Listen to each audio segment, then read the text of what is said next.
언제나 뜨거운 호남을 만나보는 시간. 안녕하세요. 호남인 유재광입니다. 요즘 흔히 100세 시대라는 말을 많이 쓰는데요. 평균 수명이 늘고 건강하게 크게 부족한 것 없이 살다 떠날 수 있다면 100세 시대는 분명 축복일 텐데요. 만일 그렇지 못하다면 오래 산다는 것이 과연 어떨까요? 축복이 아닌 그 반대일 수도 있는데 오늘 호남이는 100세 시대 행복한 노후 설계에 대해 얘기 나눠보겠습니다.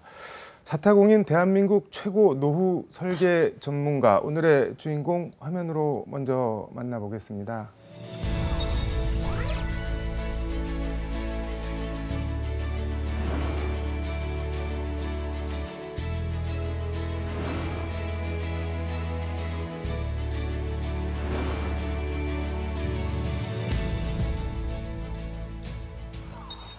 대표님 어서 오십시오. 예, 안녕하세요. 강사입니다. 오늘 좋은 말씀 많이 해주고 가십시오. 영광입니다. 금융계 쪽에서는 엄청 유명하시다고 제가 들었는데. 오래 근무하다 보니까.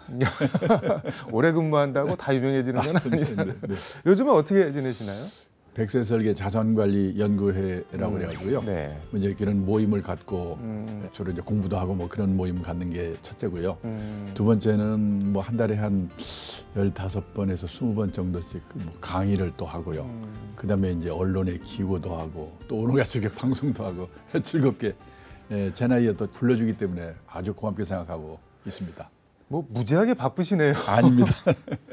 근데 강의는 뭐 네. 어떤 분들 대상으로 어떤 내용으로 주로 하시나요? 강의는 네. 이제 초기에는 주로 퇴직 직전 또는 퇴직하신 분들이 주였는데요. 지금은 이제 일찍부터 준비해야 된다는 인식이 이렇게 확산돼서 그런지 20대, 30대 이런 분들에게도 강의할 기회가 많이 있습니다. 네. 전 연령층이 강의 대상인 거네요. 그렇죠. 왜냐하면은 제가 이제 지나고 보니까 직장 생활 시작과 동시에 노후 준비를 해야 된다. 이런 게 이제 제 주장이기 때문에 얼마 전에는 30대 어떤 분이 지금 이 강의를 들은 거를 행운으로 생각한다. 이런 얘기를 하는 걸 보고 젊은 분들도 많이 지금 관심을 갖고 있구나. 그런 생각을 하고 있습니다. 오늘 이 방송 보시는 분들한테 많은 행운 안겨주시기를 부탁드리면서 고향이 전주신데 고향에 대한 기억, 추억 어떤 게 있을까요? 저는 이제 출생할 때는 전라북도 완죽은 초포면이라고 그랬습니다. 전주 외곽인데요. 그게 이제 전주시 호성동이 됐고요. 그다음에 저는 초등학교는 전주 익산 사이에 있는 삼례라고 있잖아요. 삼례국민학교를 나왔고요. 중학교는 군산에 가서 군산중학교를 다녔거든요.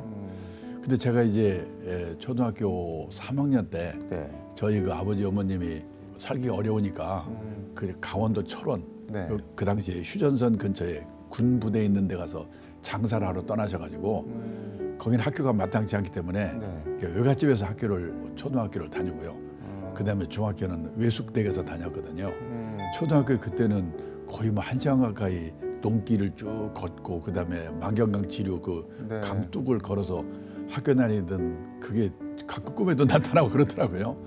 그리고 이제 아무래도 부모님은 멀리 계시니까 외갓집에서 잘 해주지만은 그래도 아마 외로웠던 것 같아요. 방학 때만 부모님 만나러 가거든요. 그러면 갔다가 한 달 방학하고 끝나고 이제 다시 돌아와서 그 삼례역에서 내려가지고 그 외갓집까지 가는 동안에 좀 울기도 하고 그랬는데 그게 좀 외로웠던 것 같은 생각도 들고 그 덕분에 좀 일찍 자립을 했지 않았나. 그리고 뭔가 생각하는 힘이 생기지 않았나 뭐 그런 생각은 좀 합니다. 아주 어렸을 때부터 뭐 이렇게 자립심이랑 홀로서기를 배울 수 있는 환경이 주어졌던 거네요. 그 1956년 이 무렵에 여수에서 오는 그 급행열차를 삼례역에서 밤 9시쯤 타거든요. 그러면 이제 그걸 타고 서울역에 그 다음날 아침에 5시쯤인가 내리더라고요. 그러면 거기서 이제 청량리로 가가지고 경원선을 타고 그 당시에 강원도 철원군이었는데 지금은 이제 경기도로 편입된 지역 거기에서 이제 한 달 동안 있다가 오고 그러니까 사실은 지금으로 말하면 뭐 어린애가 미국 갔다 온 거나 비슷하죠. 그 당시에는 그런 면에서 참 자립에는 도움이 된 것 같아요. 알겠습니다. 지금부터 호남인 대표님 인생 키워드를 통해 어떻게 살아오셨는지 좀 보도록 하겠습니다. 첫 번째 키워드로 평생 현역을 꼽아 주셨는데 네. 올해 연세가 실례지만 지금 77세입니다. 지금도 현역이신 거잖아요. 예. 말 그대로 뭐 숫자는 나이에 불과하다 뭐 그런 건가요? 그거를 생각하게 된 게 뭐냐면 제가 일찍 일본에 1975년에 일본에 연수를 갔는데 그때 일본의 노인분들이 일하는 사례 이런 걸 보면서 제가 충격을 받았죠. 나이가 들어서도 뭔가 저렇게 일을 하는 거구나. 근데 그 일이라는 거는 폼나고 권한 있는 일이 아니고 허드렛 일 같은 일도 하는 거구나. 그런 거를 보고 나도 앞으로 이제 오래 살아야 될 텐데 그런 준비를 해야 되겠구나 생각을 한 게 있고요. 그다음에 2000년 초에 일본에서 이 베이비붐 세대들이 제가 1947년생인데 47년생이 베이비붐 그 1세대거든요. 그분들 퇴직을 앞두고 몇 년 전부터 그 퇴직 관련 은퇴 관련 서적이 출판 붐이었어요. 근데 그거를 제가 한 20권을 미리 사서 읽었는데 거기에 보면 뭐 돈 문제, 건강 문제 뭐 나오는데 퇴직하고 나서 일을 갖는 게 중요하다는 거를 계속 강조하더라고요. 그것 영향을 받은 것 같아요. 그래서부터 저는 목표를 평생 현역을 목표로 하게 된 것 같습니다. 뭐 멀리 보면은 1975년부터 그리고 가깝게 봐도 2000년부터 평생 현역을 화두로 붙잡고 지금 수십 년 살고 계신데 일이 있어야 된다는 거는 알겠는데 그 일을 어디서 어떻게 찾아야 되고 그걸 하려면 뭘 준비를 해야 되는 건가요, 그러면? 저는 그래서요. 이제 지금 청년 실업이 넘쳐나잖아요. 또 직업이 막 사라지는 시대잖아요. 그러니까 젊은 사람들의 일을 뺏을 수가 없는 거거든요. 그러니까 제가 지금 이렇게 생각해 보니까 퇴직 후에 할 수 있는 일이라는 거는 젊은 세대가 할 수 없는 일이거나 할 수 있다고 하더라도 하려고 하지 않는 일을 할 수밖에 없거든요. 근데 바람직한 거는 좀 일찍 이런 거를 미리 깨달아 가지고 현역 시절에 지금 하고 있는 일과 연결시켜서 미래의 직업과 연결시켜서 젊은 사람들이 하지 않는 일을 그런 차별화된 일을 하는 거가 제일 바람직하고 근데 그런 준비가 쉽지가 않으니까 그런 일이 근데 뭐 어떤 게 있을까요? 예를 들어서 이제 제 경험을 보면은요. 저 같은 경우에는 이 자산운용사의 대표를 하면서 자산운용업이 성공하려면 어떻게 해야 되는가 봤더니 투자자들이 단기 시황에 쫓겨서 샀다 팔았다 이게 만들면 안 되는구나. 이 투자의 원칙, 장기 분산 투자 원칙을 지키도록 설득하는 게 중요하구나. 그리고 외국의 사례도 보니까 투자 교육이란 걸 하더라고요. 그래서 그때부터 제가 투자 교육을 시작했거든요. 그러다 보니까 베이비붐 세대가 은퇴가 시작되면서 저한테 노후의 문제에 대해서 질문을 하니까 대답을 해야 되니까 또 노후 설계를 하게 됐어요. 그래서 제가 이제 지금 노후 설계로 이 평생 현역을 하고 있는데 제가 50년 전에 업계에 들어올 때는 제가 50년 후에 이런 일을 할지는 생각을 못했는데 그 일과 관련시켜서 하다 보니까 여기까지 오게 된 거거든요. 그러니까 저는 많은 직장인들이 다 사람마다 다르겠지만은 뭔가 하는 일이 있을 거란 말입니다.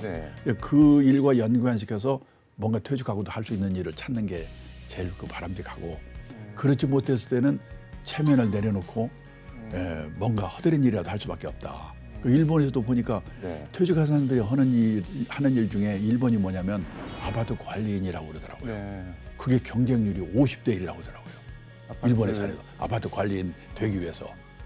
그 정도로 선육 사람들도 체면을 내려놓고 뭔가 일을 하고 있다는 증거죠. 그러니까 기존에 알고 배웠던 거를 더 뭐 발전시켜서 혼자만의 독창적인 뭐를 창조를 하든지 그게 어려우면은 새로운 거라도 본인이 관심 있고 배울 수 있는 걸 배워서 해야 된다 그런 말씀인 거네요.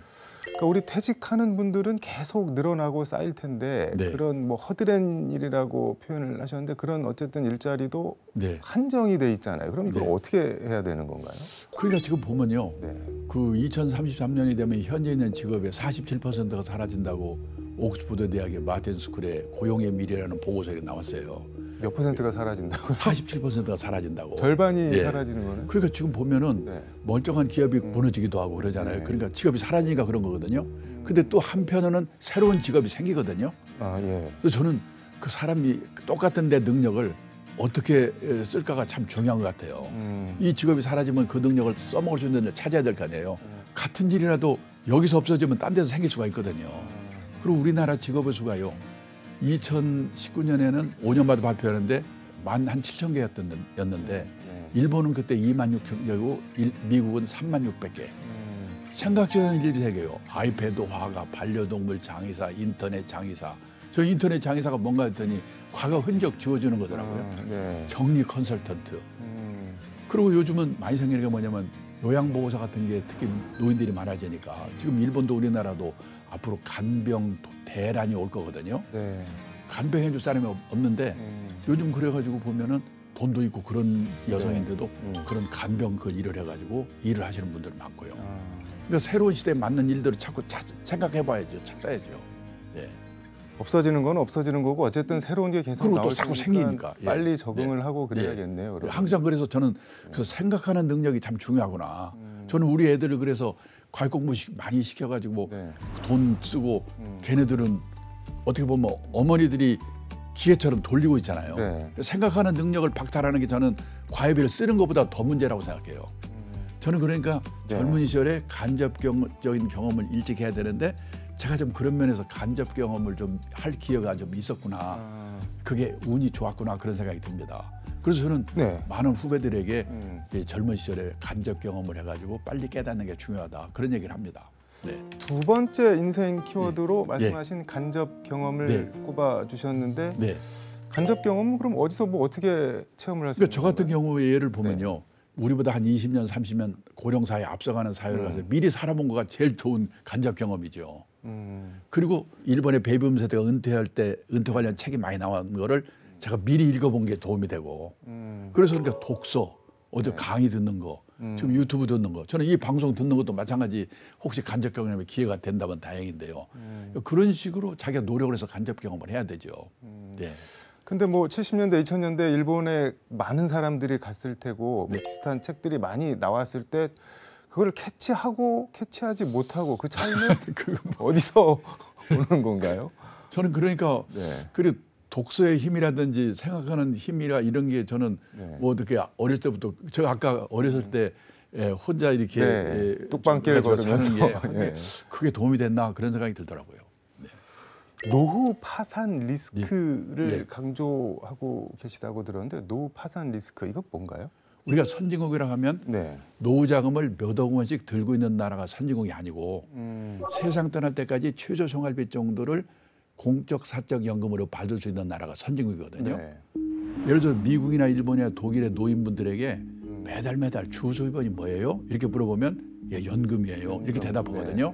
근데 우리는 그렇게 대답할 수 있는 분이 학교 선생님, 공무원, 군인하고 일부밖에 없으니까 26%밖에 안 되더라고요. 그럼 우리나라 노인들은 그동안은 뭐가 주수입원이었냐? 자식의 도움이었죠. 근데 그게 지금 1980년도 조사에 노후 주수입원이 자식의 도움이라고 대답한 비율이 72%였는데 2022년에 조사해 보니까 그게 12%밖에 안 돼요. 그럼 나머지 없어요. 분들은 지금 어떻게? 그러니까 이제 지금 자식들이 안 도와주잖아요. 못 도와주는 게 크겠죠. 못 도와주고. 그러니까 그래서 노후 파산이라는 게 나오는 거예요. 그래서 제일 중요한 게 젊을 때부터 삼청연금으로 최소 생활비 준비하는 거고요. 그걸 불행히도 못하고 퇴직을 했으면 대부분 집은 있잖아요. 갖고 있는 집 맡겨서 주택연금 받는 거. 100만 원, 200만 원이든지. 그게 우리나라 노인 빈곤율이 지금 OECD 가입국 중에서 1등이라고 그러는데 집만 담보를 해서 주택보금 과감하게 받으면 주택 빈곤율이 23%로 낮아집니다. 그러니까 주택의 연금화. 그리고 시골에 있는 분들은 농지잖아요. 농지연금 받는 거. 산이 있으면 산지연금 받는 거. 그래서 부동산의 연금화가 가장 지금 그래도 대책 중에 하나라고 볼 수가 있어요. 이것도 저것도 다 없는 분들은 그럼 이제 복지 혜택을 받을 수밖에 없고 아까 말씀드린 것처럼 그래서 평생 현역해야 된다. 그 이유 때문이라도 그렇게 말씀드릴 수밖에 없죠. 일단 이것도 저것도 다 없는 상황은 피해야 되잖아요. 좀 말씀하신 대로 젊었을 때부터 좀 준비가 필요하다는 생각이 드는데 이거 혹시 뭐 단계별로 뭐 이때는 이렇게 저때는 그러니까 우선요. 저는 그래서 연령대별로 준비하는 게 뭐냐면 20, 30대는 직장생활 시작과 동시에 국민연금, 퇴직연금, 개인연금, 삼중연금 가입하는 게 노후 준비예요. 바로. 거기서 투자에 관한 지식을 배워서 다른 자산을 운용하는 데 활용하고 그리고 또 20, 30대 할 일 중에 중요한 게 뭐냐면 인적 자본 투자. 자기 몸값 높이는 노력. 오래오래 일을 해야 되니까. 그리고 40대가 되면 건강에 신호가 오기 시작하니까 건강 리스크 관리를 시작하고 관련된 보험 하나 들어주는 거고. 그리고 40대가 되면 자식한테 이제 초등학교 고학년 되기 시작하니까 자녀 리스크 관리를 시작해야 돼요. 어떻게 하면 자녀한테 자립교육을 제대로 시키는 노력을 부부가 합심해서 해야 되는 게 40대부터 할 일이고요. 그다음에 50대, 60대가 되면은 퇴직 앞두고 있잖아요. 그러면 가계자산의 구조조정, 가계 부채가 우리는 많으니까 빚 갚는 노력. 우리는 재산이 부동산밖에 없다고 그랬죠. 그 부동산의 비중을 낮추는 노력. 그게 하는 게 가계자산의 구조조정이 첫째고요. 두 번째는 퇴직하고도 돈이 되는 일이든 사회공헌활동이든 취미활동이든 그걸 겸원활동이든 뭔가 소일거리를 준비하는 것. 그게 5, 60대가 할 일이죠. 평생 리스크 관리만 하고 살면 피곤하고 근데 그거는 뭐냐면 미리 그걸 알고 하면은 자연스럽게 하는 거죠. 20, 30대 연금 들고 그게 일찍만 깨달으면요. 우리 어려울 게 없어요. 연금은 한 달에 10만 원, 20만 원, 30만 원 하면서 오래 가입해야지 되는 거거든요. 그게 일찍 깨달아서 일찍 준비하는 게 중요한 거지 어려운 건 아니에요. 그렇게 미리 하게 되면은 그냥 뭐 숨쉬는 것처럼 자연스럽게 그러니까 이런 일들을 미리미리 그러니까 이래서 이런 인생 설계와 자산 관리에 대해서 미리미리 좀 공부를 하고 그래서 젊을 때부터 그냥 자연스럽게 한 거죠. 예. 지금 말씀하신 거를 주변이나 강연 같은 데 가서 이렇게 말씀을 하시면 반응이나 뭐 그런 게 어떤가요? 예, 좀 그러니까 저는요. 어제도 사실은 20, 30대 그 여성분들이 많이 있는데 얘기를 하는데 심각하게 듣더라고요. 심각하다. 왜 심각한 거예요? 왜냐하면 이제 생각지 않고 있다가 저렇게 해야 되는구나 하는 걸 깨닫게 되는 거죠. 그래서 저는 그분들에게 어떻게 보면 간접 경험을 하도록 하는 계기를 만들어주는 게 어떻게 보면 제 임무라고 생각하고 있습니다. 제가 그 덕을 봤기 때문에. 이 전혀 생각지도 못한 간접 경험을 시켜주시고 수입도 챙기시고 참 좋은 것 같습니다. 세 번째 키워드로 남의 눈을 뽑아주셨는데 이건 뭐 어떤 의미일까요? 이게 뭐냐면요. 그 앞에 지금 말씀드리는 그런 일을 하기 위해서는 남의 눈을 의식하지 않아야 되거든요. 우리나라처럼 남의 눈 때문에 전전긍긍한 나라가 없잖아요. 저는 미국에서 살아보지 못했는데 미국에서 온 사람이 그러더라고요. 미국에서는 학교를 졸업해도 넓은 천지에 흩어져 버리기 때문에 친한 친구 몇 명 빼고는 누가 어디서 뭐 하는지도 모른대요. 근데 우리는 동창회 향후에 동네 모임, 개 모임인데 모여가지고 걔는 공부도 못하는 게 얼굴 좀 이뻐가지고 시집을 잘 갔는지 뭐 사고 뭐 샀다고 뭐 또 그러고 나는 오늘 점심에 이거 뭐 산지 그러고 우리나라처럼 남의 눈 때문에 그 이런 나라가 저는 없다고 봐요. 그 재미에 사시는 분들도 꽤 있는데 그래도 저는 젊은 시절에 우연히 그 어느 성직자의 설교에서 들은 건데 그 장폴 사르트르 있잖아요. 프랑스의 사상가. 그분이 인간은 타인의 눈길에서 지옥을 경험한다. 남의 눈에서 벗어야 된다. 그 말을 한 거가 제가 그때 휠이 꽂혔는데 그 덕을 많이 보고 있어요. 남의 눈을 의식하지 않아야 앞에 일들이 가능하거든요. 그래서 남의 눈을 제가 키워드로 얘기를 하고 있습니다. 퇴직 후에 뭐 노후 준비 뭐 이런 말씀들을 쭉 해주셨는데 청년들 입장에서 보면은 지금 청년 실업 심각하고 난 지금 취직도 못 하고 있는데 무슨 뭐 노후 준비야 뭐 이렇게 생각을 하면은 더 그러니까, 상대적으로 뭐 상실감, 박탈감 이런 게 있지 않을까요? 아니 그러니까 그게 평생 현역이라는 게 이제 엄청난 거라고 생각을 하니까 그렇죠. 그러니까 그러기 위해서는 현역을 하기 위해서는 어떤 준비를 해야 되는가를 좀 가능하면 일찍 젊은 시절에 깨닫는 게 중요하다. 미리 그것만 좀 생각하게 되면 일하면서도 내가 지금 이거 하고 있는 일을 어떻게 발전시켜서 앞으로 퇴직하고도 할 수 있을까? 이걸 생각하면서 하면요. 회사 일도 잘하게 되더라고요. 회사 일도. 그래도 뭐랄까 평생 현역 아직 좀 뭐랄까 낯설거나 이거 뭐 어떻게 살아야 되나 이렇게 뭐 막막하게 생각할 분들이 많으실 것 같은데 조언 한 말씀 더 해주신다면. 나이가 결국 들어가서 대나이쯤 되면 제일 힘들어하는 게 갈 데 없는 거를 힘들어한다는 거를 미리부터 좀 생각해 주는 게 좋을 것 같고요. 그다음에 돈이 아쉬워서 일을 했는데 취미가 될 수도 있고 또 취미를 했는데 돈이 생길 수도 있습니다. 지금 유튜브에 나오는 것 중에 하나가 뭐가 있냐면요. 어느 회사에서 갑자기 임원하다가 관두신 분이 있는데 뭘 하지? 택배 분류하는 데를 가봤더니요. 너무 힘든 거예요. 돈 때문에라면 못했을 거래요. 근데 그때 그분이 과체중이었대요. 운동해서 빼나 이거 해서 빼나 마찬가지겠다. 몸무게 뺄 요량으로 시작을 했는데 몸무게가 빠졌어요. 그 사이에 일이 손에 익었어요. 지금도 계속 한답니다. 돈이 아쉬워서 일을 했는데 취미가 될 수도 있고 취미를 했는데 돈이 생길 수도 있는데 처음부터 돈도 생기고 취미에도 맞고 남복에도 폼나고 쉽지 않지가죠. 그런 건 없다. 그래서 학교 다닐 때는 선생님 말씀 잘 들어야 되고 네. 회사 다닐 때는 회사의 방침을 잘 따라야 되는데 이 후반 인생은 남의 눈을 의식하지 않고 네. 내가 가고자 하는 방향이 옳은 방향이라는 소신이 필요하다. 그래서 저는 후반 인생은 자기 만족을 추구하는 시기다. 이런 마음가짐이 필요하지 않을까 그런 생각을 합니다. 근데 우리가 흔히 뭐 타인은 지옥이다. 그래서 예. 뭐 프랑스 실존주의 뭐 예. 그렇게 예. 요약을 하기도 하는데 예. 그렇게 혼자 이렇게 홀로 이렇게 살아가는 법을 평생 배우고 그렇게 살아야 된다라고 하면 좀 각박하다는 느낌도 드는데. 아니 그러니까 그건 거기는 뭐냐면 혼자 네. 사는 것보다도 네. 남의 눈 때문에 너무 내가 전전긍긍하지 않는다. 우리가 자립을 하게 되면요. 네. 자립해야지 남한테 폐 안 끼치고 자기도 행복하잖아요. 네. 첫째가 행위의 자립이거든요. 두 번째 의식의 자립. 남의 눈에 종속되지 않아야지 이게 가능하거든요. 세 번째는 뭐냐면 경제적 자립인데 네. 우리가 경제적 자립하면 다 뭐냐면 재테크, 돈 버는 능력 네. 이것만 생각하는데 진정한 경제적 자립이란 네. 주어진 경제적 상황에 자기 자신을 맞춰넣는 능력, 절약이거든요. 그러니까 이런 식의 마음가짐, 깨달음이 있어야 된다고 봐요. 네. 아까 돈이 뭐 절대적으로 많고 적음 그런 문제는 아니라는 예. 거네요. 그러니까 얼마든지 적으면 적은 대로 그 경제적 자립의 진정한 의미를 안다면 꼭 많아야만 되는 건 아니죠. 그건 주위에도 봐도 그렇지 않습니까? 예. 일단 뭐 개인이 뭐 본인이 최선의 노력을 다해야 되는 부분도 있지만 이게 뭐랄까 사회적 안전망 같은 거 복지로 해결해야 될 문제가 있고요. 네. 일자리 센터 같은 게 많이 생기고 있거든요. 네. 제가 거기서 이제 강의를 하니까 거기 담당하는 분이 일본의 100세 노인들이 일하는 얘기를 했더니요. 그 일하는 사례를 좀 어떻게 연구해서 우리가 활용할 수 없을까요? 이렇게 물어보니까 다 그런 고민들을 하고 있더라고요. 네.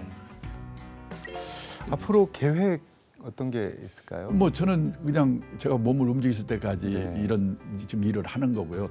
인생 설계에 맞는 자산 설계의 그 원칙에 대해서 좀 많은 분들이에게 좀 얘기를 해가지고 거기에 맞는 자산 관리를 하는 그런 투자 문화가 확산되도록 뭐 기여를 했으면 하는 그런 바람이 있습니다. 제가 뭐 혼자 이렇게 하되 몇 사람과 같이 이제 모여서 공부 모임을 가지고 저는 일본에서 근무를 하다 보니까 그 스터디 그룹 그 일본 말로 벤교 일본 공부를 벤교라고 그러잖아요. 벤교가이 이게 저는 상당히 좋아하거든요. 그래서 같이 모여서 이렇게 공부를 하고. 아니 근데 아직도 공부를 더 하실 게 있으신가요? 저도 아직도 신문을 5개 제가 이렇게 스크랩을 하거든요. 네. 왜냐면 그래야지 콘텐츠가 뭔가 새로워져야 될 거 아니에요. 네. 새로운 시대에 맞는 콘텐츠를 자꾸 생각해봐야 되니까 관심을 갖고 공부를 해야 된다. 공부 평생 현역 평생 공부 같은 말인 거네요. 근데 그리고? 공부라는 거가 무슨 그렇게 부담감을 가지면 저기인데 토요일 같은 때 이제 사무실에 앉아가지고 신문 몇 개 놓고 이렇게 음악을 들으면서 가위질을 한다거나 그게 저는 휴식이라고도 생각해요. 너무 거창하게 부담으로 생각할 필요는 없다는 말씀인 거예요. 알겠습니다. 앞으로 네. 더 왕성한 활동 그리고 주변에 많이 도움 주시는 역할 많이 기대해 네, 좀 즐겁게 살아가겠습니다. 고맙습니다, 대표님. 네, 감사합니다. 네. 오늘 호남이는 강창희 행복 100세 자산관리연구회 대표와 100세 시대 행복한 노후 준비에 대해 얘기 나눠봤습니다. 흔히 하는 말이지만 인간다운 삶과 존엄한 죽음 잘 떠나는 것에 대해 나름 생각해본 시간이었습니다. 저는 다음 주 호남인에서 다시 뵙겠습니다. 시청해 주셔서 감사합니다.